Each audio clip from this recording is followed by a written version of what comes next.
Ikhaya lami alikho elinye.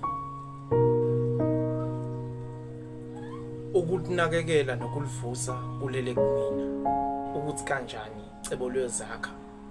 Phela mina njengentuthwane ethatha kancane kancane kuzozihlangana. Bayeke bekhulume, bayeke besho konke okubi, kodwa wena ungadingabali. Lo ushilo ikhaya lakho liyovuswa wena. Empilweni kunabantu abake basithatha kancane kwasekuqaleni, kodwa manje sebeqala ukusingabaza. Ngenxa ukuthi nathi asikeleli kuphela silosijimile sithi siyaphambili. Kunzima-ke ukubheka emuva njengamanje ngoba sekudinga uhambo sinehamba. Kanti ukubuyela emuva kuyothatha isikhathi kunokuthi siqhubeke siye phambili.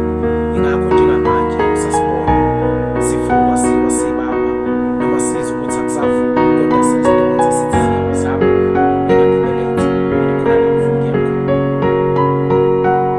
Ngithe mina bayeke bekhuluma, bayeke besho okubi nokuhle ngawe. Ungalibali ukuthi ukuba bakushoyo kuwena kakunamatheli, kuwena kungcolisa igama lakho, kodwa wena elakho igama wena usangaliklina ukuthi kanjani lokho kulele emandleni akho. Mina ngithi vuka wena uzibambe, lesi isikhathi sakho, wena vuka uzibambe. Kosi. Pick it up, boy. Pick it up, boy. Don't give up. Ngalesikhathi sushona phansi, boy. Suke sekuyokhanya. So, ngakutshela wena mina, boy, push. Uyabaphilisa abantu. Pick it up.